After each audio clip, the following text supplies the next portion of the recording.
Take a look at how to create classes in Google Classroom. So to get started, I'm using the Chrome browser and I'm logged in with my school district credentials.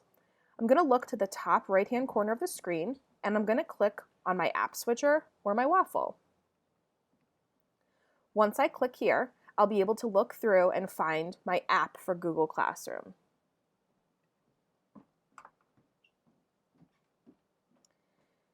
Now that I'm in Google Classroom, I can see all of the classes that I may be enrolled in or that I may be the teacher of.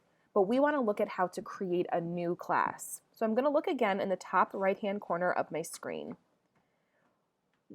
I want to look for the plus sign and press it. And you'll see that I have two options. One option is to join a class, and the other option is to create a class. I want to make a note right now that this is the exact same way that students can actually join your class once you've created it. They can press the plus sign and hit join class. But since we're going to create a class, we're going to select create class. Once the dialog box appears, I'm going to type in the name for my class. Please note this is the only field that is required in order for you to create a class in Google Classroom.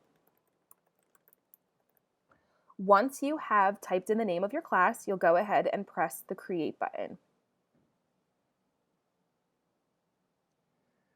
Once our class is created, we actually need to add students into our class. And there's two different ways that we can do this.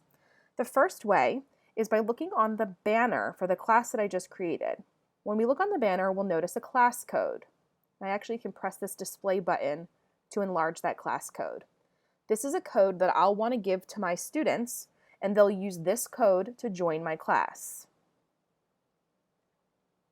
The other option that I have is to go into the People tab within Google Classroom, which is located along the top of my screen.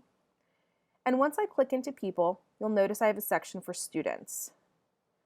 By pressing this button on the right side, I can actually type in or paste in a student's email address in order to add them to my class.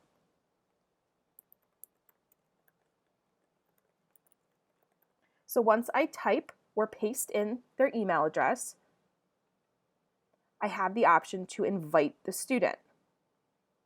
Please note that once you invite a student, they will receive the invitation and have to accept the invitation in order to join your class.